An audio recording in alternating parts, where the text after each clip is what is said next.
Hi, everyone. Welcome to AAWC. My name is Yasaman, and I am the Executive Director of the Afghan-American Women's Collective.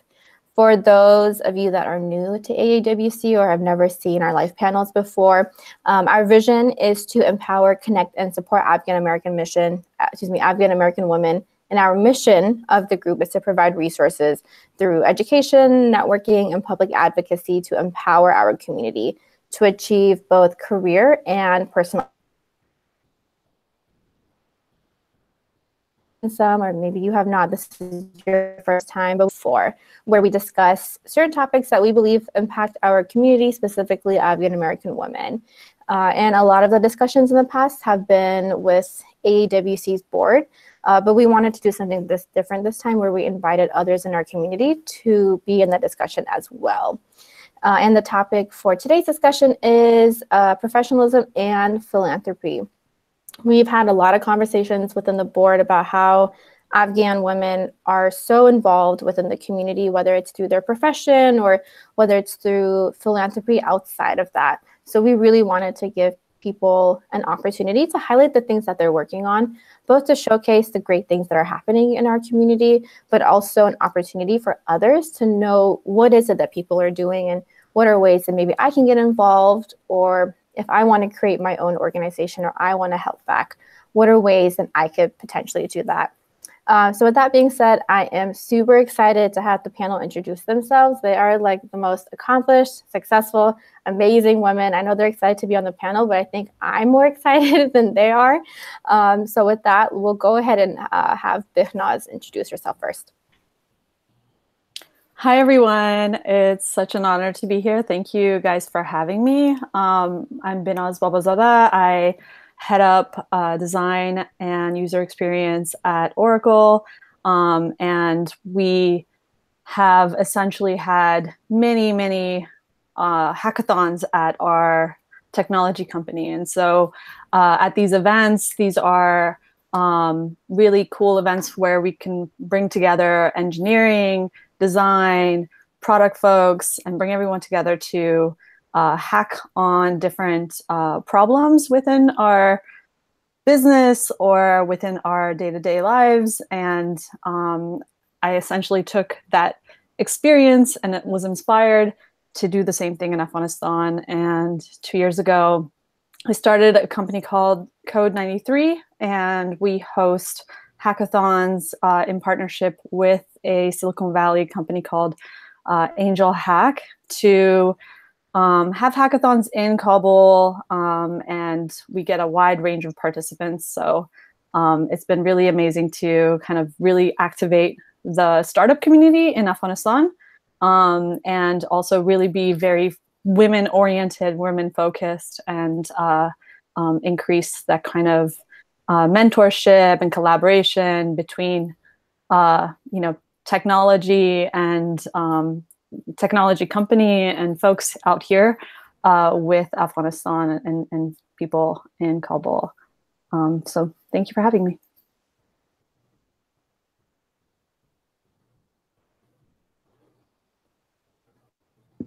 I was on mute. Next, we have Fatima John.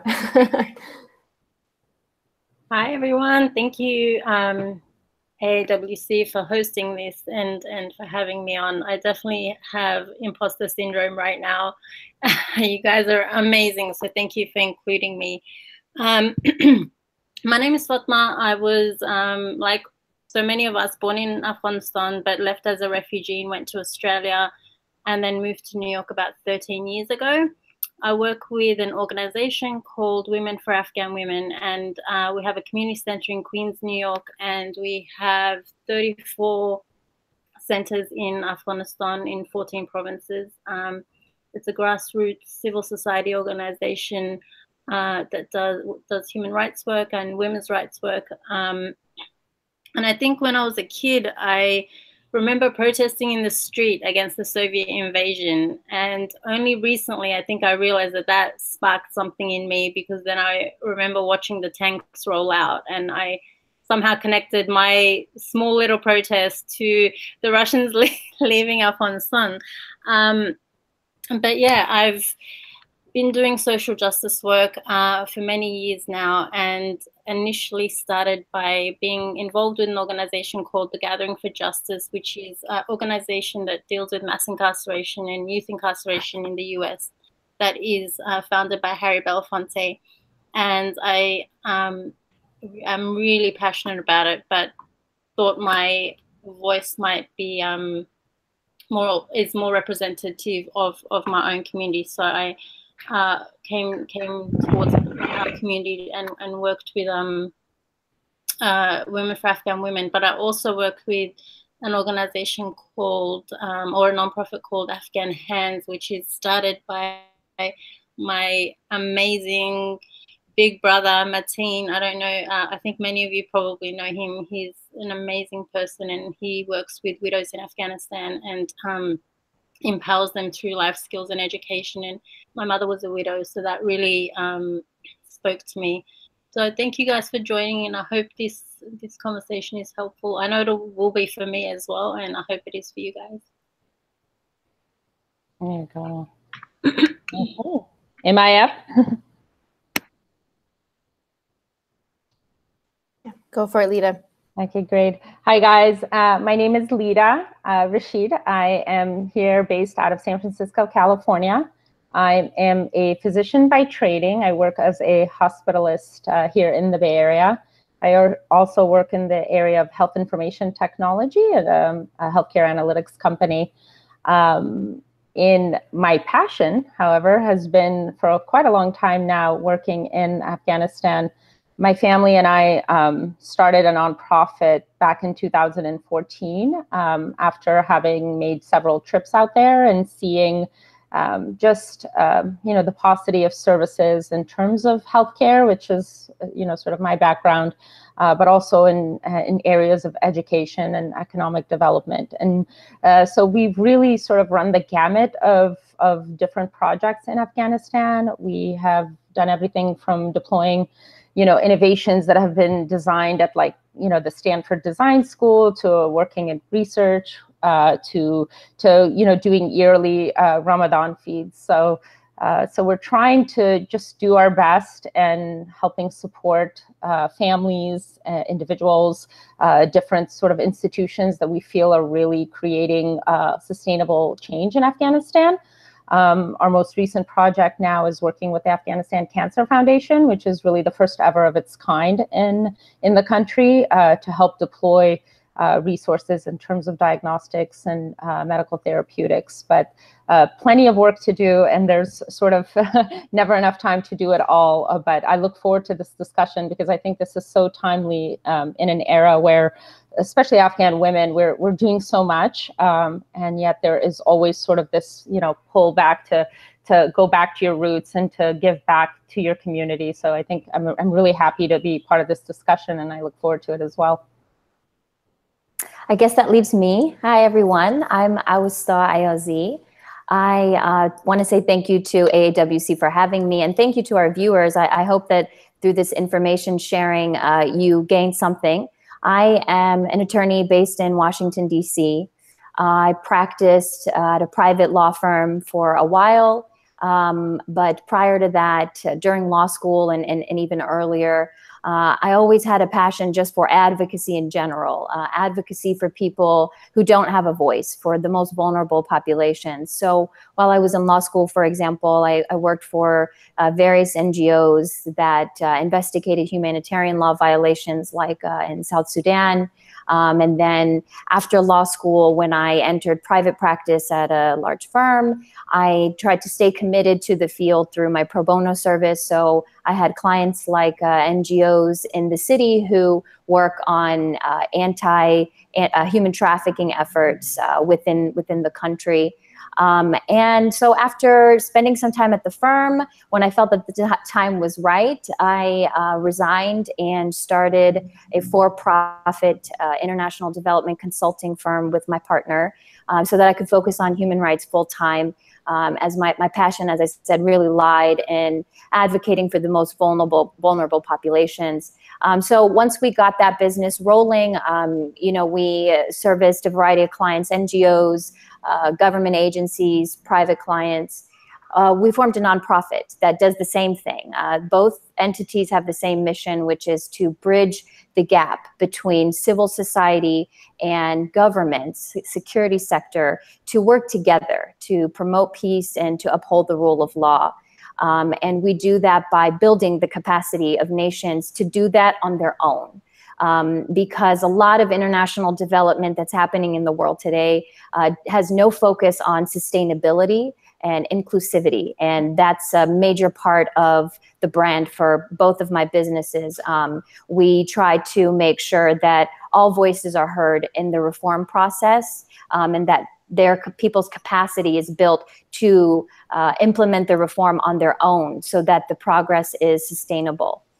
And you'll learn more about what I do as we answer questions throughout the evening, so I won't take more time, and I'll let us jump in. Awesome. Thank you, Awista, John, and thank you everyone else for your bios. So let's go ahead and get started. One thing I noticed when I was first getting a hold of you guys, I think I met all of you guys at AAC this year, is that you guys are all in very different professions from one another, which I thought worked out great. To have such a diverse group, which is awesome. So I would love to hear a little bit about how did you guys originally get into your professions? And then for those of you where your philanthropy involvement is not necessarily connected to the profession that you're doing day to day, how did that connection happen? And Awista, John, we'll start with you first. Sure, just unmuting myself here. Happy to answer that because it's actually, relates to where my passion lies, as I touched on just a moment ago. Like many of you, I'm sure, who have tuned in tonight, you either have come here from Afghanistan or your parents came here from Afghanistan seeking refuge from the Soviet war and other violence that has occurred in the country since then. And because of the experiences my parents had at a very tender age, I was exposed to humanitarian law violations, humanitarian crises. They would, for example, describe how bombs were dropped indiscriminately in the guise of toys. They would be shaped like Barbie dolls so that children would be enticed to pick them up. And then you know what happens. And the use of landmines was prevalent during that time. And these are egregious humanitarian law violations that were never fully prosecuted and brought to justice. And when I grew up learning this stuff, I didn't understand it. It just sounded wrong to me. But then as I got older and I understood what was happening, I think that's when the advocate in me was born. And so ever since then, I have spent my life building a skill set so that I can advocate for people who have gone through these kinds of situations and help them help themselves. As I discussed earlier, building their capacity to cope with these situations and to build reform mechanisms within their countries. And so, while I spent some time in private law practice, really it was just an opportunity for me to really especially hone my technical skills because while I was working for big corporate clients, I got to work beside leading attorneys in the nation that really helped me practice advocacy at the highest level, at the highest standard of excellence. And now I take that, and they're total Nazis about it in private practice, and I take those things that I learned, and while it sucked, pulling all-nighters in my office and, having to deal with bosses that were like fire-breathing dragons, they whipped me into shape to be an exceptional advocate. And I take what I learned there and I apply it now in my businesses to the people who really need a voice, who really need an advocate. And it's my passion, and that's what keeps me involved in the field. It's very personally and professionally fulfilling.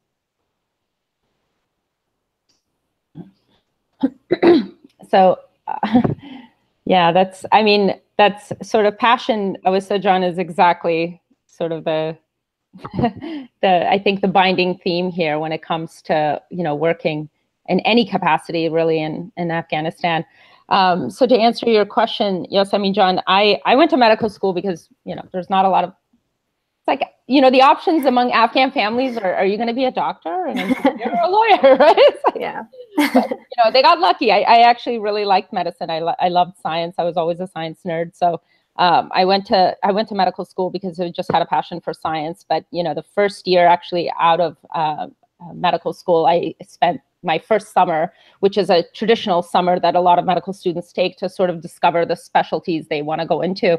I went to Afghanistan. I actually went to Afghanistan with my father, and I worked with USAID, the large international development organization, and with one of the universities down in Southern California, doing hospital development work and doing capacity building for physicians and nurses. And so I think that's where some of my early passions in nonprofit work came, because you know, I just saw these institutions of learning going in and doing something as simple as creating medical records, for example, and really making a profound difference in how patients in Afghanistan were triaged and treated, and really just the amount of impact that such little work was having really inspired me to continue to go back to Afghanistan multiple times and on multiple engagements. And I think, again, you know, to Awista John's point, whenever I've gone back to Afghanistan, and every time, whether it's been working in sort of the healthcare industry or not, I think it's always made me feel very lucky, and in some ways not deserving of the blessings that I have. And you know, here I am, like an Afghan woman. I had great parents. I had wonderful community, albeit, you know, some craziness, but, you know, a lot of great things. And just the opportunity to go back and, you know, give back to any community, let alone one that I resonated with, you know, and listen to like Ahmad Zahir songs on, you know, the streets of Kabul with, like, it was just incredible. So I think that really helped sort of spur my initial interest in doing nonprofit work. And really that ultimately led me to create this nonprofit with some of the members of my family and some colleagues to try and do more continuous work there. So, yeah. Yeah, and I feel like even asking this question in terms of like, oh, why would you want to do philanthropy work?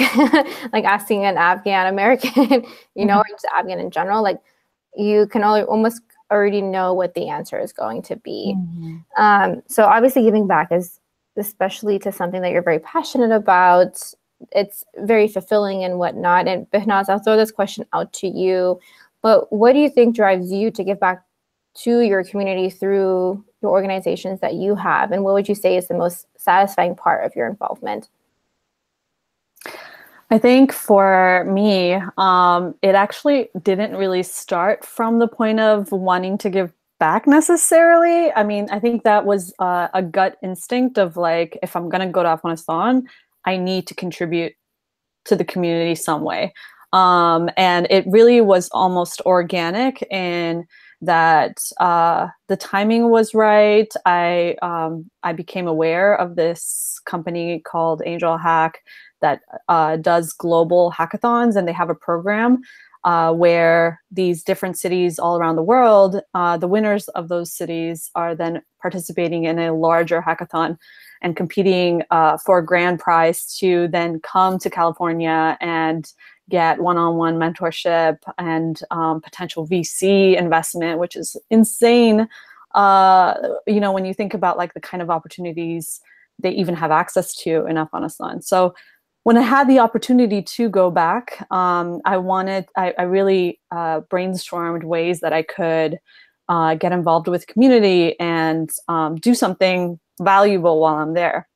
I didn't want to go to the homeland as a tourist alone, right? And so that really kicked it off for me. But the reason, the passion that I have with hackathons is, you know, I think literally anything you do in that country is of value. We have so much talent, so many skills here that you can go there, just find someone to mentor remotely, and you're already doing so much. So for me, you know, doing this hackathon and giving so many people in such a short amount of time. I mean, it's only like a couple of days of investment while I'm physically there, but it just kickstarts so many different businesses and ideas. I mean, we've had, like Leeda, John said, you know, health is a huge issue. There's so many different challenges within it. We had one group who presented, and the guy's father had passed away because of essentially like a con artist in his town posing as a doctor, and there was no way to really know, is this a real doctor? Like, what are his credentials? What is none of that? And so he created a health app. So really, I think doing the event was, you know, of course, like, of course I'm going to give back in some way. This makes sense.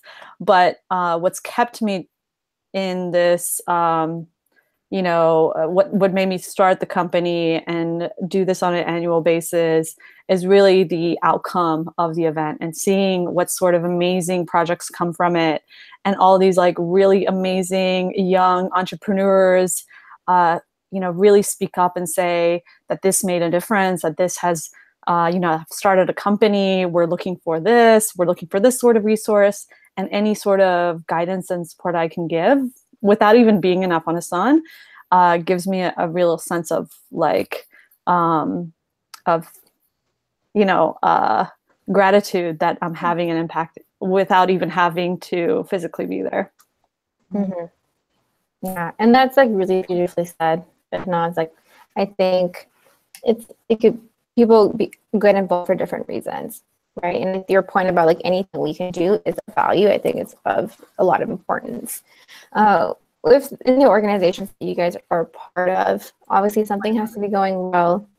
You guys are coming back to it, and so Fatima, I would love to hear from you. What are some of the successes or ones you've had in your organization? And your company, like the organization you're part of, is huge, you know. So whether it's successes that they've had collectively or successes that you have been most personal to you that you've been involved in. Thank you. Oh my goodness, so many, thankfully. But of course, there's always still so much work to do. So Women for Afghan Women is the largest women's rights organization in Afghanistan. And it started 17 years ago and has essentially gone from like a couple of volunteers to now there's about 800 employees. And most of them are women in Afghanistan. And then we have a center here in New York, which we work with the local community, Afghan community here, but also immigrants, South Asian, North African, just whoever needs help, but primarily Afghan. So yeah, in Afghanistan, it went from establishing family guidance centers. So essentially you will go to a family guidance center if you have, if you're being abused or if there's something you need help with. Sometimes it's just as simple as mediation, and sometimes it's as severe as when the notorious cases that you hear of, like Bibi Aisha, who had her nose cut off, or Gulmina, who was hit in the head with an axe repeatedly. So we get like a range of cases, but so I think successes have been essentially that we've been able to help across the board on so many different cases. We've done thousands upon thousands of human rights trainings. Prior to Women for Afghan Women in Afghanistan, kids who their mothers would go to prison, they would go to prison with their mother, and that's where they would stay until she was released. And so WAR established children's support centers. So now the kids can go to a children's support center and essentially they stay there in the custody of WAR until their mother is released from prison, and they get education and just all the care that they need. So that's been really wonderful. But we definitely don't lose sight of all the small victories, which might seem small actually, but they're not. We have so many women we work with here who come here illiterate, and I've essentially watched women learn to read and write, speak English, get their driver's license. I see them driving around Queens, and it's like the most beautiful thing. or they'll pass their citizenship test. We work with them on prepping them for their citizenship exam, and they'll get their citizenship, and they're so, they like, every other day we have someone bringing in sweets to celebrate because they've accomplished something, and it's been really, really beautiful. And one other thing that has been really valuable has been that we've really addressed domestic violence, which is so taboo in our community. And we really built up trust with the community and have slowly worked towards just information at times. Education is so important. A lot of the women don't know they have rights, and just introducing them to what their rights are and what domestic violence is. And then we work with the local mosques and the imams, and we get the men do domestic violence trainings and the imams do domestic violence training. So yeah, I feel like there's some pretty good accomplishments. That's really beautiful what you've been doing there, Fatima Jan. And I guess what I'll add to that is, I sort of alluded to this before, but you know, my businesses, while we've been so lucky to be able to do some projects in Afghanistan, like a recent project we did, we supported investigative journalists on the ground in Afghanistan to uncover human rights violations. So, for example, we looked at child labor, child marriages, acid spraying is unfortunately very prevalent, and things like that. And not to take away from any of the amazing work that my co-panelists have done, something that is extremely important for my businesses, for our mission, and for me personally, I think it's really important to give back to our motherland and to help our people because they need it. And that's where we come from. There are people all over the world that need help. There are vulnerable populations everywhere. So what I would encourage of the listeners is, if philanthropy is something that you want to get involved in, it doesn't have to be in Afghanistan. There are people everywhere that need help in all kinds of ways. And I think it was Behnaz Jan that said, you know, just like in Afghanistan, anywhere really, like there's so many of us in the country that have all kinds of very valuable skill sets, and you'd be surprised to learn that they could be of use in any country that's, you know, in need of help anywhere around the world. So I encourage all of you, if there's somewhere else where you think that there's a major crisis happening and they really need help there, to not shy away from doing it because maybe because you're Afghan or Afghan-American or, you know, come from Afghanistan, that you need to take those skill sets to Afghanistan, or that your philanthropy needs to be there, because there are people all over the world that need help. And it's been the, you know, personally, it has been one of the most incredible experiences of my life to be able to do work in Afghanistan. But I get great satisfaction and fulfillment from helping people in nations around the world. Yeah, yeah, totally agree. And I'll just sort of piggyback off of that I think one of the difficulties with trying to balance a professional life and do good work, philanthropy, or however, whether it's local, domestic, right, is really finding what it is that really drives you. I mean, it sounds so cliche, but you know, for me, I tell the story of Afghanistan because it just drove me. You know, when I was out there, it just inspired me in a way I hadn't been inspired. But that's not to say that inspiration literally cannot come from next door. And so I think for young professionals, especially if this is an area of interest for you, to sort of continue to do or start to do philanthropy work, but also, you know, you want to move forward ahead in your career. I think just, you know, find what it is that you really feel you can engage in. It certainly doesn't, I feel like, have to be within your own industry or within your domain of knowledge. I think a lot of us sort of get into this paradigm where we think, well, okay, I'm a doctor, so now I got to go out there and do doctory things, you know? And, you know, every time I've done philanthropy work in Afghanistan, I promise you I've not been like cutting people up and, you know, doing surgeries. You know, I've been like, you know, giving people, you know, directions to where to go and, you know, get food, and, you know, where to go get some, you know, prescriptions for birth control. I mean, you know, it can really be anything. So I think the true way to balance philanthropy and a professional life is to find something you're super passionate about. Find something that, you know, it's midnight and, you know, you still have work for your office to do, but you don't mind, you know, sending out that last email. You don't mind, you know, getting on a call with somebody who's asking you for help. And that really, I think, is the driving force for me, at least personally. It happens to be in Afghanistan, which is really great.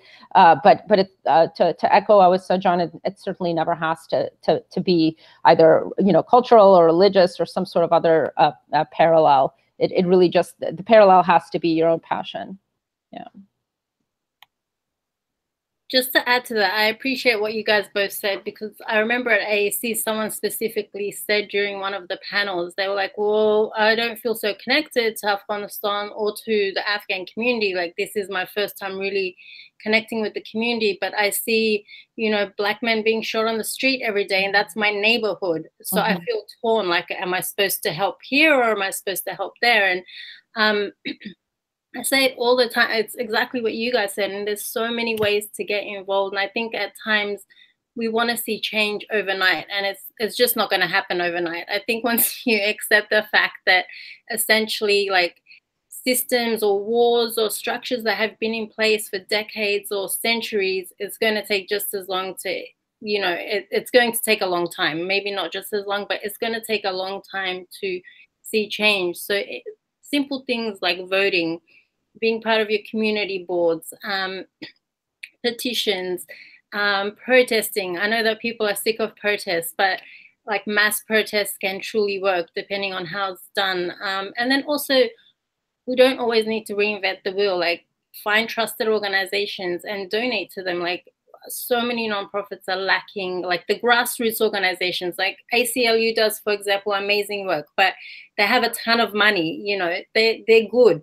Like, find who's on the ground and support them.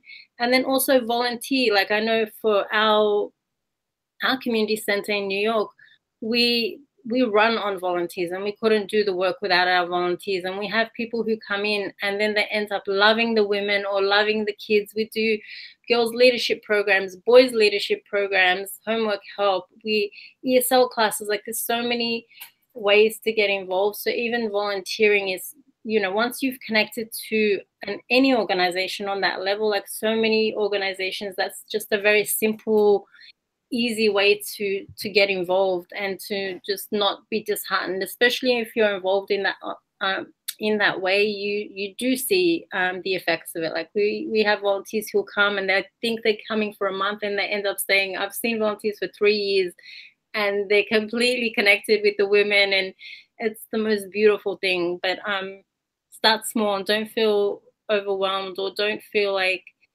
every small action matters. And I always say to my kids, like, you know, if everyone said they can't do it, no one's doing it. But imagine if everyone actually said, okay, maybe I can make a difference. That's like hundreds of millions of people doing something. So it's just not getting disheartened and do something is better than nothing. Yeah.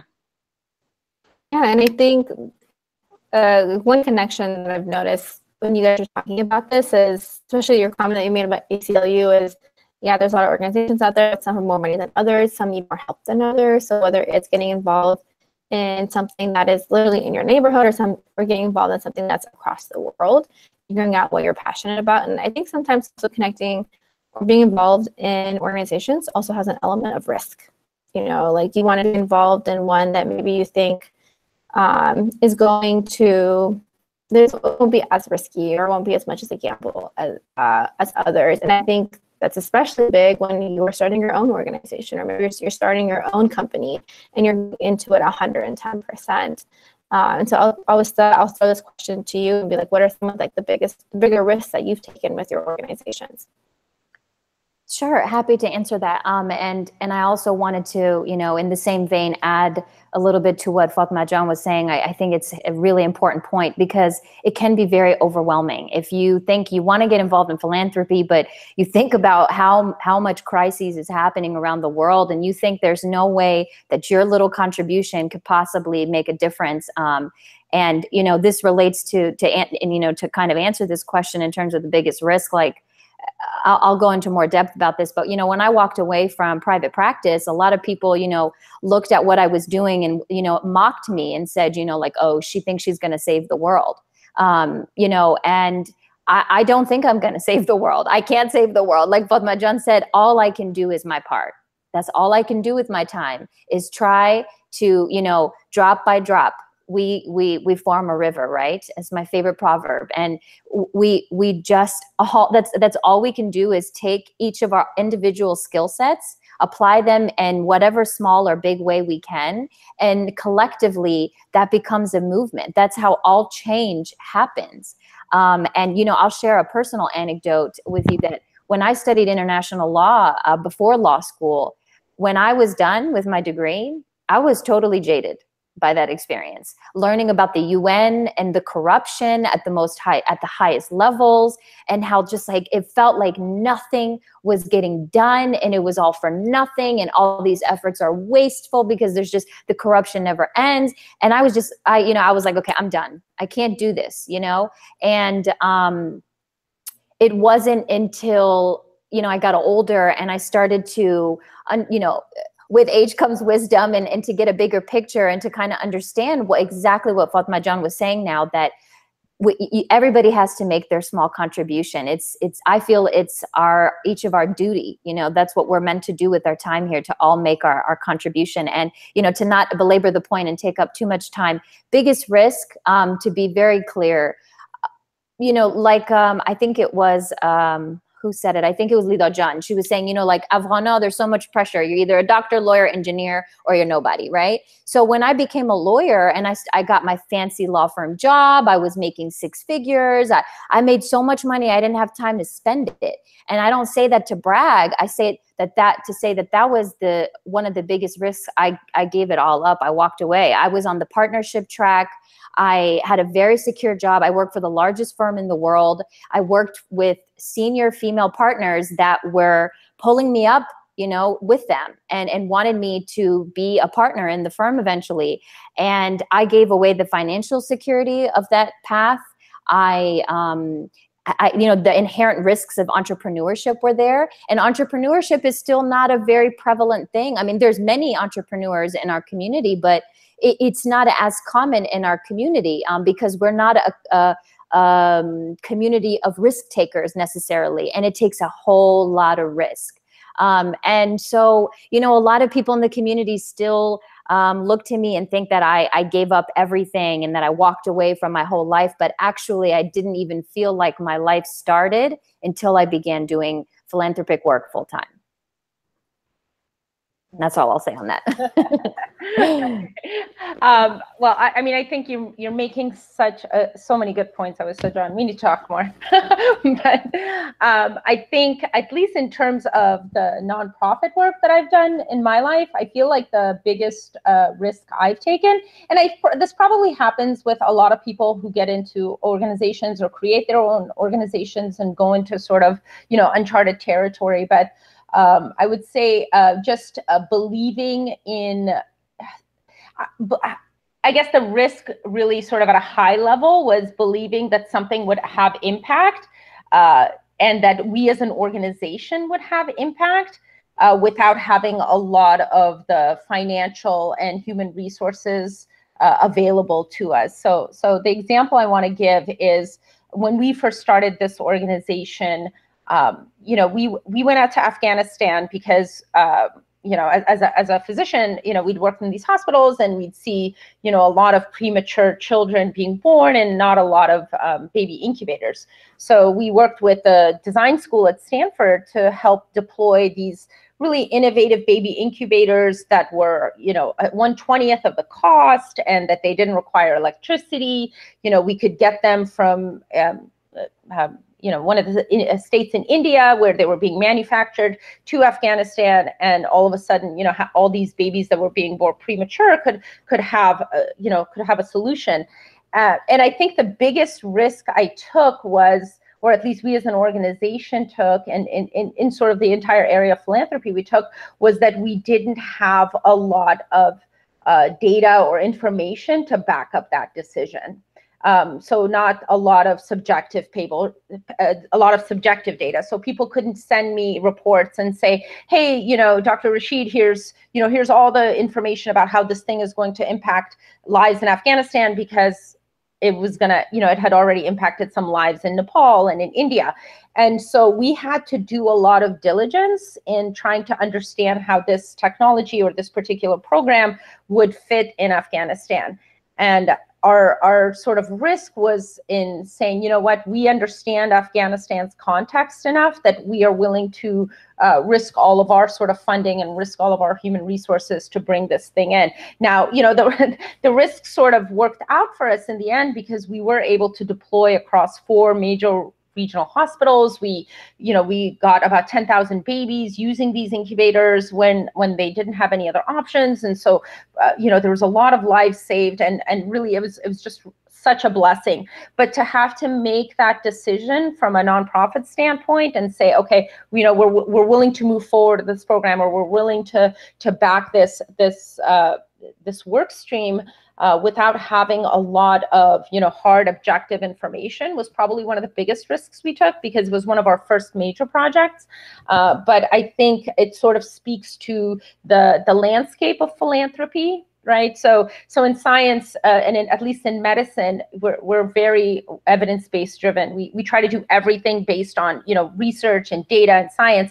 And I think in philanthropy, you have to use some softer skills. So I think for us, we use our experiences in Afghanistan. We use our conversations with, for example, doctors, in the hospitals, and we said, yeah, this thing is actually going to work. Yeah, there's no real hard evidence behind it, but the context that we know, this is going to work. And I think some of that resonates, hopefully, with a lot of the other panelists and how kind of philanthropy works, right? It really is about getting down to sort of the grassroots and the ground level and saying, what, I understand this landscape well enough, and I understand it. I understand some of the things that it may need, and I may have to just get really creative and try to do work in that way. So yeah, that would probably be the biggest risk we took.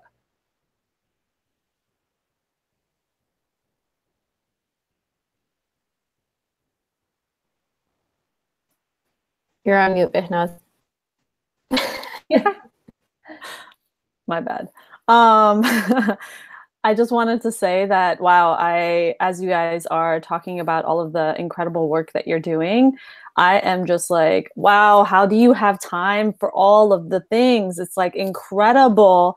And Fatima John, I know you have children. So can you speak a little bit about how do you balance all the work that you do? And at the same time, I'm sure you're building a community and connecting individuals with your organization. And so how do you, please speak to that a little bit. Thank you. It's a struggle, and I'm always exhausted. I don't know. I think it probably goes for anything. When you're super passionate about it, you just get it done. And I always think it's not really a thought. Even raising my kids, it's like, it's just second nature to me to know what they need, just work with them, and they're really amazing themselves. So I'm very blessed. But I don't know. I feel like you just do it. That's a really horrible answer. But I just do, and I think I started later in life, and I spent a lot of years being told that I can't do this, and being told that just so many things. And then once I started doing it, it was. I feel like I'm almost making up for lost time as well. And then it's really hard to escape what's happening in the world. So it's almost like I can't forget it. It's on my doorstep. It's what I'm passionate about. So I just do it. But it's very important, I think, in any work, and then especially something where you're emotionally attached to it, to make sure you do find balance, and to make sure you take moments of self-care, and mine are small but beautiful. I just find beauty in like sitting in the sun, as corny as that sounds. Just like connecting with nature or doing something with my kids. So not the best answer, just simple stuff.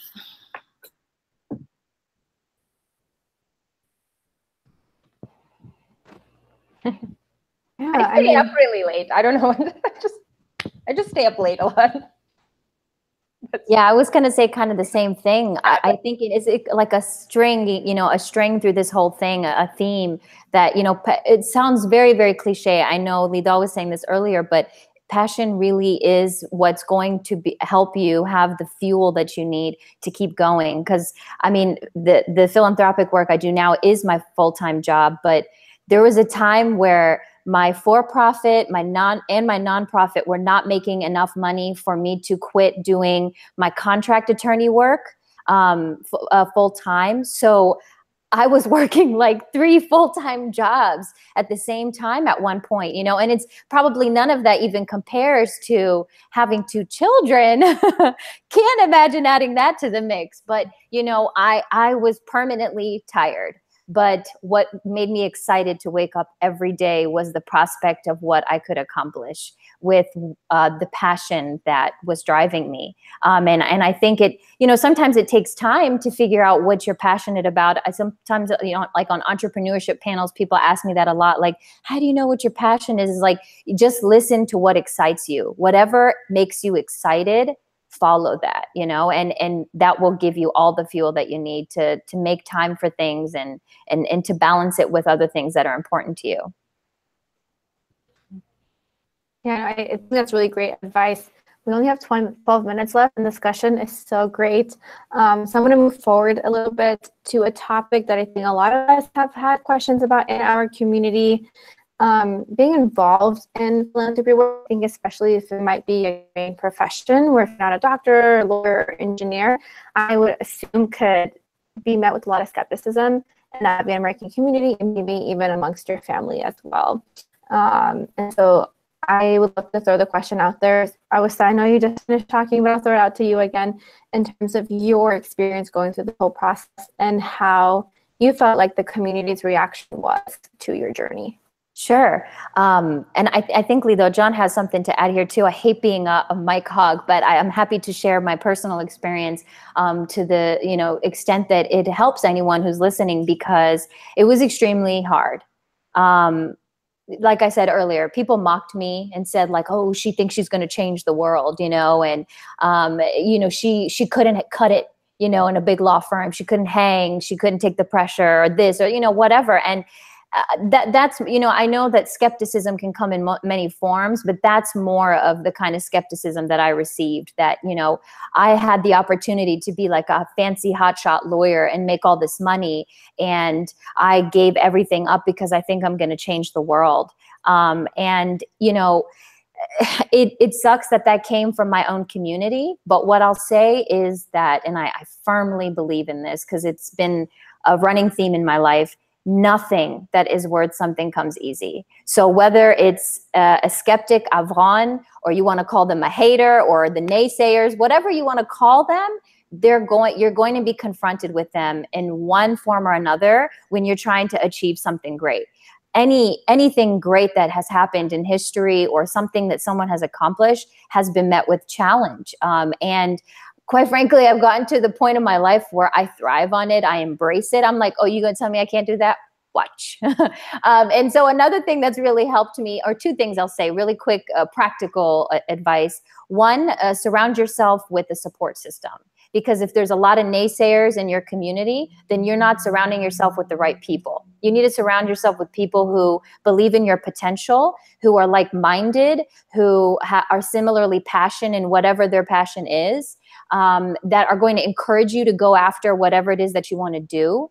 And the other thing I would say is, the thought is escaping me actually, but yeah, I think that helped me a lot, is having a strong support system. Because when an Afghan was being skeptical, I had some other international friend that told me, I'm a rock star for doing this and that I should continue down this path and I should believe in myself. And just trusting in myself has gotten me to where it is, where I am today. So I must be doing something right. You know, you just got to trust in yourself. And it sounds super, super cliche, but it's very true. I'm all about cliches. There's a reason they're cliches. Totally. But, you know, it's funny. I'll give sort of another sort of opposite side of the coin on the skepticism issue. So a lot of the skepticism I feel like I faced, my family, and, you know, whoever else was sort of working with us on this philanthropy work faced, was this idea that if you want to donate, if you want to work with certain communities, that it's a very sort of hierarchical almost approach, right? Like, oh, I want to give money. I want to, you know, help teach somebody. It was a lot of it came from the idea that philanthropy is more about just service, like giving people things, as opposed to giving them empowerment or giving them, you know, tools to give themselves things and to do things for themselves. So trying to, for example, work within organizations that raise funds for development work, right? And not just, oh, you know, we want to give money, you know, every Ramadan for food. Like, for example, our organizations, when we want to collect money for Ramadan, beautiful. Everyone wants to donate. Everyone wants to get involved. And it's so great because all these, you know, hungry families, you know, get to eat during Ramadan. But when you say, hey, you know, we'd like to work on, you know, getting, for example, something like what Behnaz is working on, right? Like help like these young students develop applications so that, you know, they can understand their community, they can understand their health better. We get a lot more skepticism from there. So I feel like some of it may have to do just contextually with Afghan culture. Maybe we're just not used to development as a form of philanthropy. And some of it just might have to do with who we are as a diaspora. We're still such an early and new diaspora that I think this concept of, oh, you're going to quit your job, or you're going to go, like I practice half-time, for example, right now. I don't practice full-time. I don't make, you know, the fancy doctor salary that everybody expects me to make. But, you know, I think those sort of concepts are still things that I've had to push back against a lot in this community. But excuse me, I feel like I'm lucky, to West John's point. I've sort of, you know, created a circle of friends and colleagues around me that really support that. And so that really has, you know, kind of kept the skepticism at bay, and, you know, let the skeptics talk, right? If I'm willing to stay up till midnight to, you know, do this, let the skeptics talk. So, yeah. And what that practical tip that I was saying escaped me, just came back to me. You know, one thing I found is, you know, people are going to be naysayers no matter what you do. Something that's helped for me is people don't need to know what you're doing.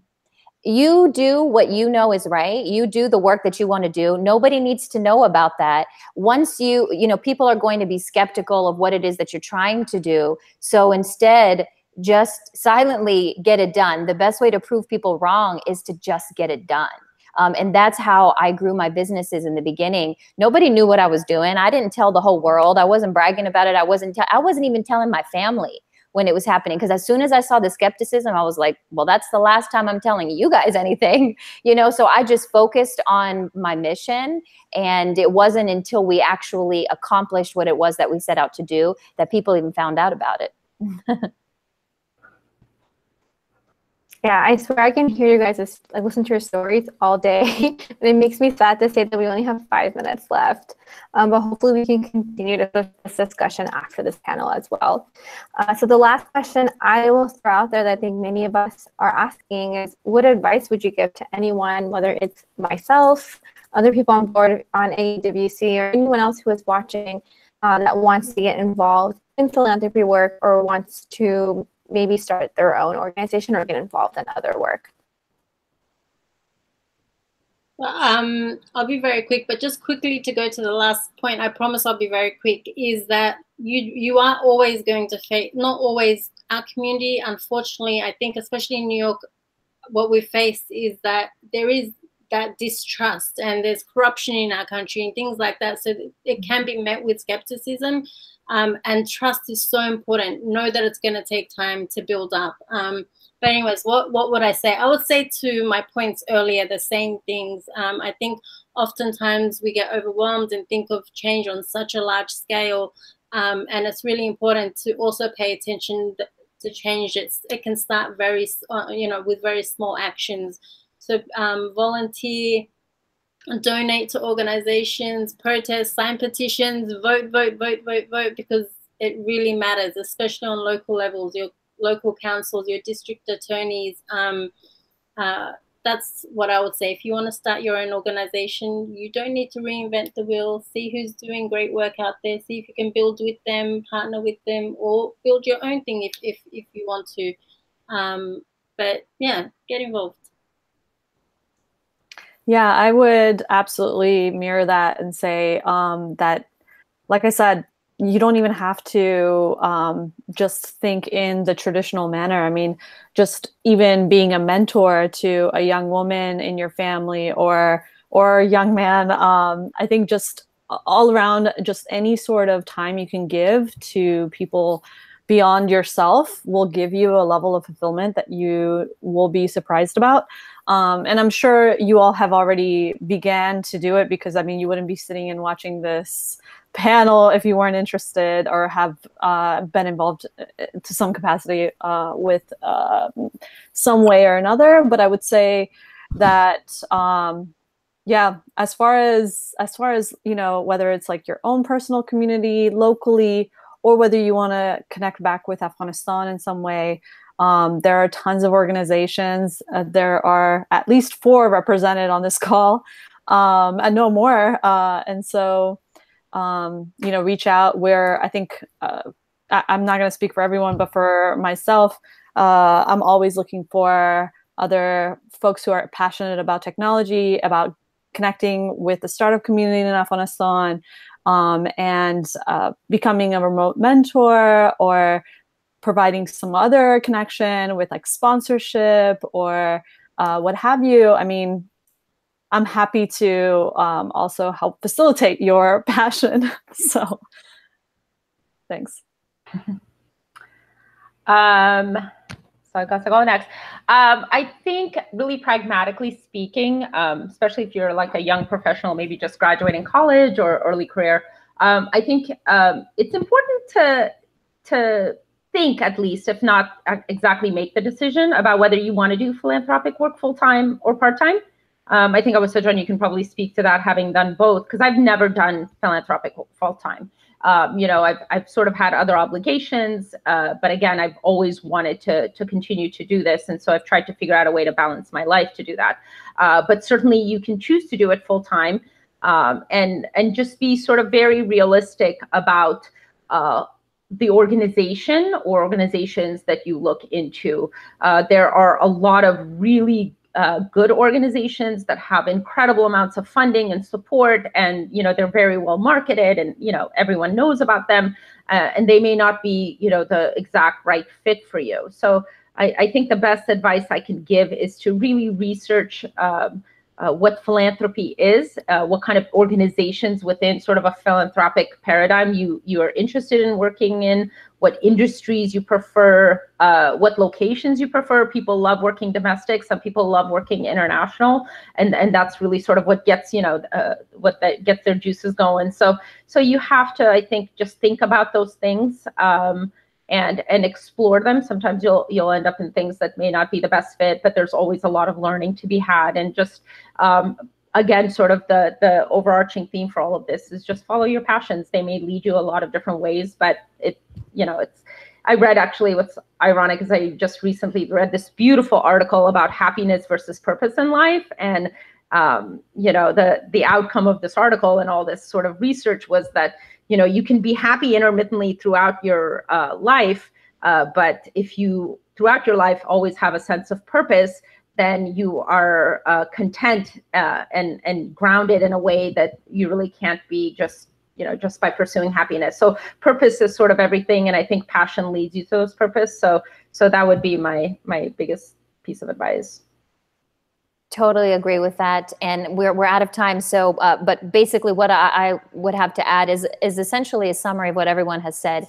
Find your passion. If you don't know what it is, try different things and see what excites you. Once you find that, take baby steps. Like Behnaz said, small little acts here and there. Mentor someone, whatever small act, and you'll be surprised by how much that makes you feel good, and that will help you increasingly take on more, roles. And then another maybe practical tip is reach out to people like on LinkedIn, for example, or on social media or what have you, that you see they are doing the kinds of things that you want to try out. And you'd be so surprised to find that if you just say, hey, I'm really interested in this thing. I see you're doing all of this great work. Would you mind meeting me for coffee if they're local? And you'd be so surprised how many people are willing to help out and to just tell you about their career path.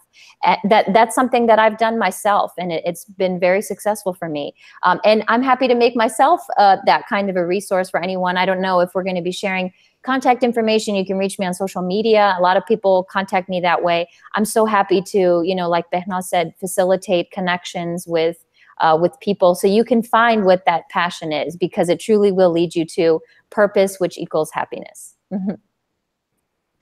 Yeah, one thing I just wanted to quickly add was that you'll be incredibly amazed that your individual companies will want to get involved. So I work at Oracle, and when they became aware that I am doing this hackathon work in Afghanistan, they stepped in and wanted to sponsor and help support me in some way. And so I would say, don't also exclude your professional life, your 9 to 5. Like, think of ways that you can get your companies and your communities involved as well.